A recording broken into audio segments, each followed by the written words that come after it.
할렐루야 샬롬 하고 우리 인사합니다. 할렐루야 샬롬 샬롬 샬롬 샬롬 샬롬.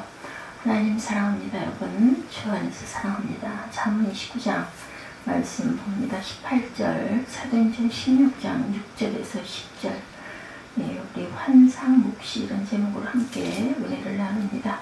잠언 29장 18절 보니까 말씀하고 있어요. 8절에 묵시가 없으면 백성이 방자히 행하거니와 율법을 지키는 자는 복이 있느니라 이렇게 말씀하시죠. 그리고 7절 보면 17절 28장 18절 묵시가 없으면 백성이 방자히 행하거니와 율법을 지키는 자는 복이 있느니라. 사도행전 16장 6절에서 10절에 성령이 아시아에서 말씀을 전하지 못하게 하시거늘 그들이 부르기아와 갈라디아 땅으로 가니라. 무시아 앞에 이르러 비두니아로 가고자 애쓰되 예수의 영이 허락하지 아니하시는지라. 무시아를 지나 드로아로 내려갔는데 밤에 환상이 바울에게 보이니 마게도냐 사람 하나가 서서 그에게 청하여 이르되 마게도냐로 건너와서 우리를 도우라 하거늘 바울이 그 환상을 보았을 때 우리가 곧 마게도냐로 떠나기를 힘쓰니 이는 하나님이 저 사람에게 복음을 전하라고 우리를 부르신 줄을 인정하니라 이렇게 말씀하고 있어요. 말씀을 증거하고 전할 때 성령께서 개입하시는 그러한 부분에 대해서 말씀하시죠. 환상을 봅니다. 여기서 본다는 건 무엇인가? 육의 눈으로 계시된 것을 볼 수 있는가? 히브리인들은 시각적 표현을 좋아합니다. 본다는 것을 가리키는 히브리어는 라마입니다. 라마는 헬라어인 호라오와 400회, 에이론으로는 670회가 사용되고 있습니다. 또 볼레포가 있어요. 이 단어는 종종 관찰할 수 있다, 지각하다, 경험하다, 보다와 같은 의미의 영적 지각을 가리키게 합니다. 헬라어의 블레포, 이것은 영적 지각을 가리킨다. 지각하다, 경험하다, 보다 이런 뜻을 갖고 있다. 이렇게 설명되어 있습니다. 아모스 선지자는 환상을 보아요. 아모스 8장 2절에 내가 무엇을 보느냐 내가 이르되 여름 과실 한 광줄입니다. 이런 대목이 있어요. 아모스는 여름 과일과 한 광줄의 환상을 본 것이죠. 그것은 겉만 그럴듯하지만 속은 썩어서 곧 심판을 받게 될 시대를 말해줍니다. 스가랴 선지자는 스가랴 4장 2, 3절에서 그가 내게 묻되 내가 무엇을 보느냐 내가 대답하되 내가 보니 숭금 등잔대가 있는데 그 위에는 기름그릇이 있고 또 그 기름그릇 위에 7 등잔이 있으며 그 기름그릇 위에는 등잔을 위에서 7 판이 있고 그 등잔대 곁에 2 감람나무가 있는데 이렇게 말씀하고 있어요. 스가랴서는 온통 보는 환상입니다. 스가랴 5장 2절에도 날아가는 두루마리를 보죠. 여기서 2 감람나무는 주 앞에 모셔 서게 될 기름 부음 받은 증인들을 말합니다. 또 날아가는 두루마리 환상은 온 땅에 내리는 저주를 말해요. 집을 살라버리는 저주의 환상입니다. 환상은 나름대로 메시지가 있죠. 보는 것이 중요하지만 들어야 될 메시지가 담겨 있습니다. 신약의 복음의 시대에도 시각적으로 하나님을 계시하시고 그 속에 메시지를 전해주기도 하죠. 요한계시록은 온통 성령에 이끌려 천상의 세계, 천상의 보좌를 보는 장면이고 장래에 일어날 메시지를 환상을 통해 보여주고 있습니다. 요한계시록만큼 시각적인 책이 어디 있고 환상으로 가르친 메시지가 또 어디 있을까요? 우리는 환상을 말할 때 일고의 가치도 없이 외면하는 이들도 있습니다. 그러나 나의 방법이 끝났을 때 나의 노력과 나의 능력으로 길을 찾지 못할 때 하나님 편에서의 인도가 필요합니다.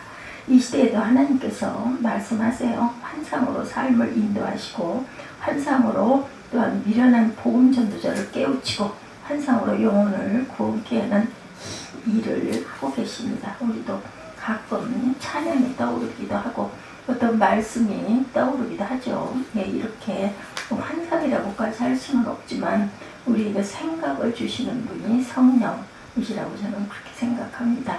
바울의 삶을 보면 그의 삶을 바꿔놓고 삶을 지탱하는 방법이 환상이라는 방법이었습니다. 환상은 보여주시고 들려주시는 하나님의 방법입니다. 이것을 경험하신 분들이 있으실 거예요. 또 첫째, 율법의 사람을 복음의 사람으로 바꿔 놓을 때 환상이 있습니다. 사도행전 9장 3절에서 19절에 보면 말씀하죠. 사울이 핍박자에게 전도자로 변화되는 회상의 과정이 기록되어 있어요. 그죠? 그에게 가까이 이르렀을 때 하늘로부터 빛이 사울을 비치죠. 땅에 엎드러진 그에게 사울아 내가 어찌하여 나를 박해하느냐 라고 하셔요. 같이 같은 사람들은 소리를 듣지 못했어요. 이 환상의 과정에 빛이 비치는 환상 속에 사울이 있습니다. 그리고 사도행전 9장 10절에 아나니아라는 제자가 환상 중에 주님의 부르심을 듣고 기도하는 사울을 찾아 안수해 주라는 음성을 또 듣게 됩니다. 또 교회의 원수 그리스도인에게 원수같이 행하던 사울을 안수하는 사랑의 손, 그 손에 터치가 있었기에 사울을 눈에서 비늘이 벗겨지죠. 성령 충만하여 세례를 받고 사도행전 9장 20절에 즉시각 회당에서 예수를 전하는 증언의 사람이 됩니다. 하나님이 이렇게 초자연적인 빛이 비추이는 역사, 들려지는 음성, 환상을 사용하신 하나님의 이끄심, 그것이 율법의 사람을 복음의 사람으로 바꿔놓았다는 거죠. 사람이 바뀌는 것은 기적입니다. 머리에 그 사람이 가슴의 사람이 되는데 30년이 걸렸다고 한다지만 율법의 사람이 복음의 사람이 되는 변화는 몇 년이 걸릴지 알 수가 없어요. 사람 따라 다르겠죠. 또 그러나 하나님이 보여주시고 들려주시면 한순간에도 되기도 합니다. 두 번째, 여기가 아니고 저기를 가야 할 때 환상을 가라셨어요. 오늘 사도행전 16장 6절에서 10절에 증거되어 있죠. 사도행전 16장 6절에 보면 성령이 아시아에서 말씀을 전하지 못하게 하신다 이렇게 증거하고 있습니다. 바울은 무더운 애를 씁니다. 프루기아와 갈라디아 땅으로 다니며 무시아 앞에 이르러 비두니아로 가고자 했어요. 그런데 현재 터키인 소아시아를 전도하겠다는 그런 마음을 가지고 헌신을 다합니다. 그러나 사도행전 16장 9절에 밤에 환상이 바울에게 보이니 이렇게 말씀하고 있어요. 마게도냐 사람 하나가 서서 그에게 향하여 이르되 마게도냐를 건너와서 우리를 도우라 이렇게 말하는 부분이 나오죠. 바울이 이 환상을 보았을 때 소아시아를 바울에서 내려놓고 마게도냐로 가기로 작정을 하게 됩니다. 나의 생각으로 복음을 전하는 것은 여기가 옳다. 그러나 마게도냐로 저기로 복음의 발을 바꿔서 향하게 만든 것은 하나님이시다. 이렇게 깨달은 거죠. 복음 실은 바울 일생을 어디로 구라파로 옮겨 싣고 떠나게 한 것은 환상 때문이었습니다. 너의 생각으로 저쪽인 빌립보, 데살로니가, 아덴은 그렇게 잠에서조차도 염두에 두지 않았다. 꿈에서조차도 염두에 두지 않았다. 그러나 하나님의 환상이 있을 때 거기로 가게 되도록 부르심을 인정하게 되고 드로아에서 배를 타고 빌립보로 돌아가게 됩니다. 하나님의 환상은 삶의 여정이 약할 때 이것을 알게 하고 또한 필요하게 하시는 그런 역할을 하는 부분을 우리가 알게 되고 사람 따라 그것을 평생 못 보는 사람도 있을지 모르겠지만 하나님을 깊이 생각하고 기도하고 하게 되면 그러한 음성이나 또한 느낌이나 이런 감동들을 받게 됩니다. 보여주고 들려주는 환상은 길을 보게 하고 길을 알게 하고 길을 찾아다니게 하죠. 이 환상이라는 단어는 영어 성경에 보면 곳곳에 비전이라고 번역해 놓았어요. 제가 글자가 잘 안 보여가지고 대적자들이 두려움을 이기는 그런 용기의 삶이 필요할 때 또한 환상이 보입니다. 7절에 말하죠.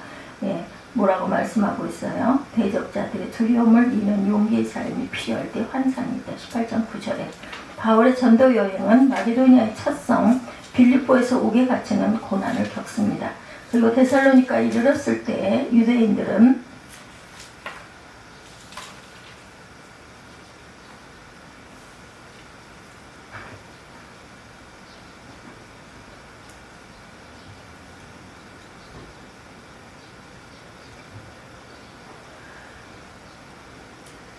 세 번째, 대적자들의 두려움을 이기는 용기의 삶이 필요할 때 환상이 보인다. 사도행전 18장 9절에 보이죠. 바울의 전도 여행은 마게도니아의 첫 성 빌립보에서 옥에 갇히는 고난을 겪습니다. 그리고 데살로니카에 이르렀을 때 유대인들은 소동을 일으키고 아손과 몇 형제를 끌고 갑니다. 이유는 천하를 어지럽게 하는 바울 일행의 전도팀을 맞아들였다는 그런 점에서 끌려가게 되죠. 결국 사도행전 17장 10절에서 바울과 실라는 밤중에 베레아로 갑니다. 그러나 데살로니카에 있는 유대인들은 베레아로 가서 거기 있는 무리를 움직여서 소동하게 되죠. 바울은 다시 아덴으로 떠나갑니다. 아덴에서 바울은 가는 곳마다 변론하고 쟁론합니다. 말쟁이란 말도 듣는 바울은 아레오바고에서 설교를 하는데 이 설교의 반응은 좋은 거 다시 들어보자는 것으로 나타나죠. 바울은 사실 전도자로서 지역을 밟고 있으나 어떤 면에서는 대적자와 늘 맞부딪히는 그러한 생활을 하게 됩니다. 참으로 힘들게 만드는 도전이었고 탈진하다 못해 혼절한 그러한 대적이었어요. 사도행전 18절에서 바울은 다시 고린도에 이르게 되죠. 거기서 예수는 그리스도라고 하니 그 유대인들은 대적하여 비방을 합니다. 바울은 기도 유스도라는 사람의 집으로 옮겨가게 되죠. 그때 회당장 그리스도를 비롯해 수많은 고린도인들도 믿고 세례를 받는 열매가 있었는데 사도행전 18장 9절에 보면 밤에 주께서 환상 가운데 바울에게 말씀하십니다. 두려워하지 말며 침묵하지 말고 말하라. 내가 너와 함께 있음에 어떤 사람도 너를 대적하여 해롭게 할 자가 없을 것이니 이는 이 성중에 내 백성이 많으니라. 이렇게 말씀하죠. 그래서 바울은 힘을 내고 1년 6개월을 고린도에서 흔들림 없는 용기로 머뭅니다. 사역이란 탈진과 혼절의 지경에 떨어질 수 있어요. 다 팽개치고 어디론가 달아나고 싶을 때도 있을 수 있습니다. 그러나 환상을 주실 때 삶의 용기가 살아납니다. 사역에 대한 새로운 확신과 강력한 파워가 살아나죠. 박세록 장로, 그는 서울 의대를 졸업하고 미국에서 전문의로 학회 회원이 됩니다. 그는 1988년부터 20년 넘게 내동토 돕기를 위한 생복지재단을 만들고 의료 선교를 하고 죽은 자를 살려내는 데 힘을 썼다고 그러죠. 북한에 질려서 5,000군데의 왕진가방 10,000개를 보내어 약을 공급하고 그 병원과 약공장을 평양 단동에 세우게 됩니다.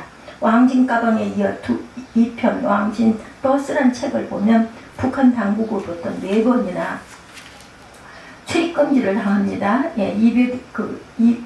200여는 이름 모를 인가에 끌려가서 남한에 들어가 북조선의 가난과 어려운 현실을 강연한 것에 관한 자료를 공개하며 추궁을 받게 되기도 합니다. 이름 모를 그 인가로 끌려가서 남한에 들어가서 북조선의 가난과 어려운 현실을 강연한 것에 관한 자료를 다 공개하고 추궁을 받게 됐어요. 그때 어떻게 될지 모를 때 환상으로 새 힘을 얻고 두려움을 이긴 바울의 행적 때문에 자신도 담대하게 씁니다. 북한 당국에게 설 수 있게 되었음을 간증합니다. 환상에 대한 이야기만 믿어도 용기가 생기죠. 하나님의 계획과 용기를 주시는 일이 직접 경험된다면 두려울 것이 없다. 하물며 환상을 본다면 분명 용기의 메시지를 듣게 될 것이다. 이런 마음을 갖게 되죠. 네 번째, 안전한 평화를 누리게 하려고 또한 환상이 있습니다. 사도행전 27장 25절에 보시면 증거가 되어 있어요. 바울은 알렉산드리아 배를 타고 로마로 가죠. 배에 단 276명이 유라굴로라는 광풍을 만납니다. 14일간 파도에 시달리죠. 구원의 여명도 없고 여러 날에도 별도 보이지 않는 파도와 씨름을 하게 됩니다. 바울은 275명의 사람들을 위로합니다. 먹지도 못하고 사망의 그늘에 던져진 선원과 승객들에게 선포합니다. 내가 섬기는 하나님의 사자가 어젯밤에 내 곁에 서서 말했다. 그 말씀의 요지는 두려워하지 말라. 내가 가이사 앞에 서야 하겠고 죽지 않는다라는 거죠. 설 수 있다라는 것은 우리는 한 섬에 도착하게 될 것이다. 배가 난파되어도 파도에 표류하여도 결코 죽지 않기에 안심하라. 이렇게 말씀을 전하죠. 14일을 파도와 싸우는 사람들 어찌 죽음이 두렵지 않겠어요? 그러나 바울의 평안을 보면, 위로하는 바울의 그런 심령 상태를 보면 절대 평화를 지닌 바울이다. 이는 어젯밤에 말씀하신 하나님의 사자를 환상 중에 보았기 때문이다. 환상이 있을 때 사망의 파도도 평화를 깨뜨릴 수 없다라는 것이죠.